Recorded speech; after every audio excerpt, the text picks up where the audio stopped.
ಇದರ ಜೊತೆಗೇನೆ ಈ ಹಿಂದುತ್ವದ ಪ್ರಯೋಗಶಾಲೆ ಅಂತಾನೆ ಬಿಂಬಿಸಲ್ಪಟ್ಟಿರುವಂತಹ ದಕ್ಷಿಣ ಕನ್ನಡ ಜಿಲ್ಲೆ, ಅದರಲ್ಲೂ ಈ ಮಂಗಳೂರಿನಲ್ಲಿ ಇವತ್ತು ಕಾಂಗ್ರೆಸ್ ಒಂದು ಬಹಳ ದೊಡ್ಡ ಸಮಾವೇಶವನ್ನ ಹಮ್ಮಿಕೊಂಡಿತ್ತು. ಬಹುಶಃ ಸಾಮರಸ್ಯವನ್ನ ಮೂಡಿಸುವಂತ ನಿಟ್ಟಿನಲ್ಲಿ ಇಂತಹ ಕಾರ್ಯಕ್ರಮಗಳನ್ನ ನಾವು ಮೇಲಿನ ಮೇಲೆ ಮಾಡ್ತೀವಿ ಅನ್ನುವಂಥದ್ದನ್ನ ಅವ್ರು ಹೇಳ್ತಾ ಇದ್ರು ಕೂಡ, ಲೋಕಸಭಾ ಚುನಾವಣೆಯನ್ನ ಗೆಲ್ಲುವಂತ ನಿಟ್ಟಿನಲ್ಲಿ ಅದರಲ್ಲೂ ಕೂಡ ಬಿಜೆಪಿ ಹಿಡಿತದಿಂದ ತನ್ನ ಹಿಡಿತಕ್ಕೆ ದಕ್ಷಿಣ ಕನ್ನಡವನ್ನ ಅಥವಾ ಒಟ್ಟು ಕರಾವಳಿ ಭಾಗವನ್ನ ಪಡೆಯುವಂತಹ ನಿಟ್ಟಿನಲ್ಲಿ ಕಾಂಗ್ರೆಸ್ ಒಂದು ಮೊದಲ ಹೆಜ್ಜೆಯನ್ನ, ದೊಡ್ಡ ಹೆಜ್ಜೆಯನ್ನೇ ಇವತ್ತಿಟ್ಟಿದೆ.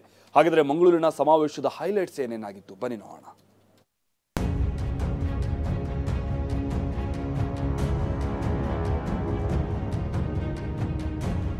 ಪ್ರಧಾನಮಂತ್ರಿಗಳು ಕೋಮುವಾದವನ್ನ ಹೇಳೋದು ಬಿಟ್ರೆ, ಧರ್ಮಗಳ ನಡುವೆ ಬೆಂಕಿ ಹಚ್ಚತಕ್ಕಂಥದನ್ನು ಬಿಟ್ರೆ, ಜಾತಿಗಳ ನಡುವೆ ಬೆಂಕಿ ಹಚ್ಚತಕ್ಕಂಥದನ್ನು ಬಿಟ್ರೆ, ಭಾವನಾತ್ಮಕವಾದಂತ ವಿಚಾರಗಳನ್ನ ಜನರ ಮುಂದೆ ಇಟ್ಟು, ಧಾರ್ಮಿಕ ವಿಚಾರಗಳನ್ನ ಜನರ ಮುಂದೆ ಇಟ್ಟು ಅವರು ಇವತ್ತು ಅಧಿಕಾರವನ್ನ 10 ವರ್ಷಗಳಿಂದ ಕೇಂದ್ರದಲ್ಲಿ ನಡೆಸ್ತಾ ಇದ್ದಾರೆ. ಪೆಟ್ರೋಲ್ ಡೀಸೆಲ್ ಬೆಲೆ ಏನಾಗಿದೆ, ಗ್ಯಾಸ್ ಬೆಲೆ ಏನಾಗಿದೆ, ಗೊಬ್ಬರದ ಬೆಲೆ ಏನಾಗಿದೆ, ಆಹಾರ ಪದಾರ್ಥಗಳ ಬೆಲೆ ಏನಾಗಿದೆ, ಅಚ್ಚೇ ದಿನ ಆಯಂಗೆ ಅಂತ ಹೇಳಿದ್ರು. ನಿಮಗೆ ಅಚ್ಚೇ ದಿನ ಬಂತಾ? ಲೋಕಸಭೆ ಅಖಾಡ ರಂಗೇರ್ತಿದೆ.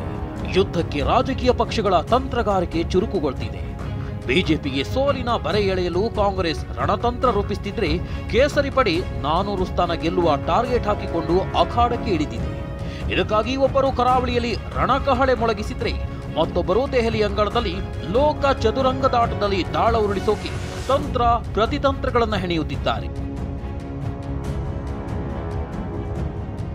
ಬಿಜೆಪಿ ಭದ್ರಕೋಟೆಯಲ್ಲಿ ಕಾಂಗ್ರೆಸ್ ನಾಯಕರ ರಣಕಹಳೆ.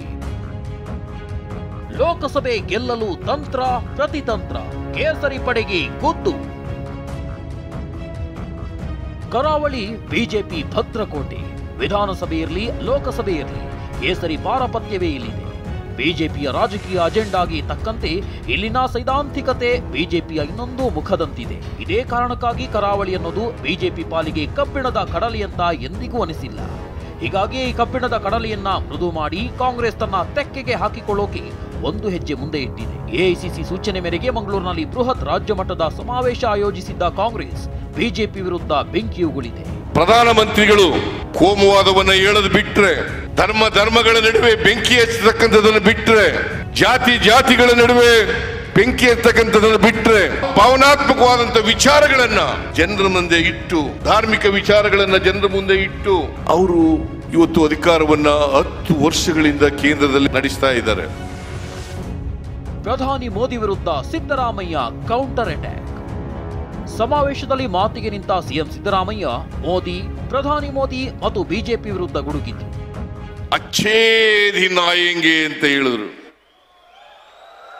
ನಾನು ಕೇಳ್ತೀನಿ, ನಿಮಗೆ ಅಚ್ಚೇ ದಿನ ಬಂತಾ? ಒಳ್ಳೆ ದಿನ ಬಂದಿದೆಯಾ? ಪೆಟ್ರೋಲ್ ಡೀಸೆಲ್ ಬೆಲೆ ಏನಾಗಿದೆ, ಗ್ಯಾಸ್ ಬೆಲೆ ಏನಾಗಿದೆ, ಗೊಬ್ಬರದ ಬೆಲೆ ಏನಾಗಿದೆ, ಆಹಾರ ಪದಾರ್ಥಗಳ ಬೆಲೆ ಏನಾಗಿದೆ, ಇದನ್ನ ಒಮ್ಮೆ ನೀವು ಯೋಚನೆ ಮಾಡಿ ನೋಡಿ. ನರೇಂದ್ರ ಮೋದಿಜಿ, ಯಾಕ್ರಿ ಇಷ್ಟೊಂದು ಸುಳ್ಳು ಹೇಳ್ತೀರಿ ನೀವು? ಈ ದೇಶದ ಪ್ರಧಾನಮಂತ್ರಿಗೆ ಯಾಕ್ರಿ ಸುಳ್ಳು ಹೇಳ್ತೀರಿ? ಇವತ್ತು ನಮ್ಮ ಗ್ಯಾರಂಟಿ ಪದ ಇದೆಯಲ್ಲ, ಗ್ಯಾರಂಟಿ ಪದ ಇದೆಯಲ್ಲ, ಅದನ್ನ ಕಟ್ಬಿಟ್ಟಿದ್ದಾರೆ. ಕಟ್ಬಿಟ್ಟು ಈಗ ಮೋದಿ ಗ್ಯಾರಂಟಿ ಅಲ್ಲಪ್ಪ, ಗ್ಯಾರಂಟಿಗಳನ್ನ ಜಾರಿ ಮಾಡಕ್ಕಾಗಲ್ಲ ಅಂತ ಹೇಳಿದ್ರಲ್ರಿ ನರೇಂದ್ರ ಮೋದಿಜಿ. ಈಗ ಮೋದಿ ಗ್ಯಾರಂಟಿ, ಅದು ಬಿಜೆಪಿ ಗ್ಯಾರಂಟಿ ಅಲ್ಲ, ಮೋದಿ ಗ್ಯಾರಂಟಿ. ಈ ಮೋದಿಯವರು ಕೊಟ್ಟ ಮಾತಿನಂತೆ ನಡ್ಕೊಳ್ತಕ್ಕಂಥವ್ರಲ್ಲ.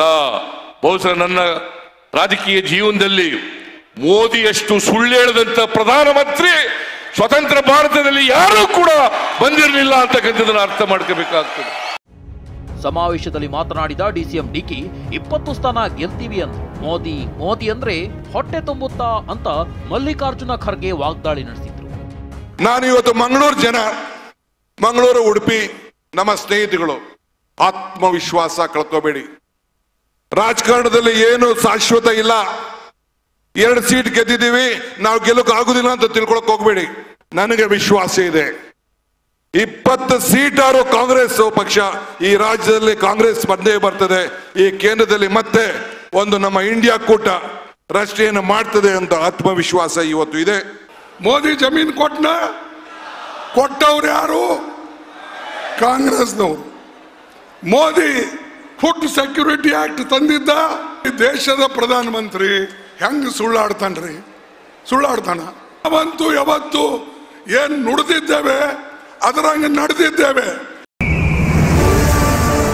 ಮಂಗಳೂರಿನಲ್ಲಿ ಕಾಂಗ್ರೆಸ್ ಅಬ್ಬರದ ಸಮಾವೇಶಕ್ಕೆ ಮುಂದಾಗಿದ್ರೆ ಅತ್ತ ದೆಹಲಿಯಲ್ಲಿ ಬಿಜೆಪಿ ರಾಷ್ಟ್ರೀಯ ಮಂಡಳಿ ಸಭೆ ನಡೆಸಿತು. ಲೋಕಸಭೆ ಚುನಾವಣೆ ಸಿದ್ಧತೆಗಳ ಬಗ್ಗೆ ಸಮಾಲೋಚನೆ ಮಾಡಿದ್ದು ಕಾರ್ಯಕಾರಿಣಿಯಲ್ಲಿ ಪ್ರಧಾನಿ ಮೋದಿ ಸೇರಿದಂತೆ ಬಿಜೆಪಿಯ ಅತಿರಥರು, ವಿವಿಧ ಭಾಗದಿಂದ ಬಂದ 12,000 ನಾಯಕರು ಸಭೆಯಲ್ಲಿ ಭಾಗಿಯಾಗಿದ್ದಾರೆ. ಶತಾಯಗತಾಯ ಮುಂದಿನ ಅವಧಿಗೂ ದೇಶದಲ್ಲಿ ಕೇಸರಿ ಧ್ವಜವೇ ಹಾರಬೇಕು ಅಂತ ಪಣ ತೊಟ್ಟು ಲೆಕ್ಕಾಚಾರವನ್ನ ಹಾಕ್ತಿದ್ದಾರೆ. ಬಿಜೆಪಿ ಕಾರ್ಯಕಾರಿಣಿ ಅಜೆಂಡಾ ಬಗ್ಗೆ ಮಾತನಾಡಿದ ವಿಪಕ್ಷ ನಾಯಕ ಆರಸು, 400 ಸ್ಥಾನ ಗೆಲ್ಲುವ ಟಾರ್ಗೆಟ್ ಇಟ್ಕೊಂಡು ಈ ಸಭೆ ಮಾಡಲಾಗ್ತಿದೆ. ರಾಜ್ಯದಲ್ಲಿ 28ಕ್ಕೆ 28 ಸ್ಥಾನಗಳನ್ನ ಗೆಲ್ಲಬೇಕು ಅಂತ ಅಶೋಕ್ ಹೇಳಿದರು. ಮುಂದೆ ಬರುವಂಥ ಲೋಕಸಭಾ ಚುನಾವಣೆಯಲ್ಲಿ 400 ಕ್ಷೇತ್ರಗಳನ್ನ ಗೆಲ್ಲುವಂಥ ಒಂದು ಟಾರ್ಗೆಟನ್ನು ಇಟ್ಕೊಂಡು ಕರೆದಿರ್ತಕ್ಕಂಥ ವಿಶೇಷ ಕಾರ್ಯಕಾರಿಣಿ ಸಭೆ. ಚುನಾವಣೆ ನಾಮಿನೇಷನ್ ಯಾವತ್ತಿಂದನೂ ಆಗಲಿ, ಆದರೆ ಇಲ್ಲಿಂದ ಹೊರಟ ತಕ್ಷಣವೇ ನಾವೆಲ್ಲರೂ ಕೂಡ ನಮ್ಮ ಲೋಕಸಭಾ ಕ್ಷೇತ್ರಗಳನ್ನು ಗೆಲ್ಲುವಂಥದ್ದು. ಲೋಕಸಭೆ ಚುನಾವಣೆ ಹೊಸ್ತಿಲಲ್ಲಿ ಪಕ್ಷಗಳ ರಾಜಕೀಯ ಲೆಕ್ಕಾಚಾರ ಗರಿಗೆದರುತ್ತಿದೆ. ರಾಜ್ಯದಲ್ಲಿ 28ಕ್ಕೆ 28 ಗೆಲ್ಲೋಕೆ ಬಿಜೆಪಿ ಜೆಡಿಎಸ್ ದೋಸ್ತಿಗಳು ಸನ್ನದ್ಧವಾಗ್ತಿದ್ರೆ ಕಾಂಗ್ರೆಸ್ ದೋಸ್ತಿಗಳಿಗಿಂತ ಹೆಚ್ಚಿನ ಸ್ಥಾನ ಗೆಲ್ಲೋಕೆ ನಾವು ರೆಡಿ ಅಂತಿದ್ದು ಈಗಿನಿಂದಲೇ ರಣಕಹಳೆ ಮೊಳಗಿಸಿದ್ದಾರೆ. Bureau report, TV9.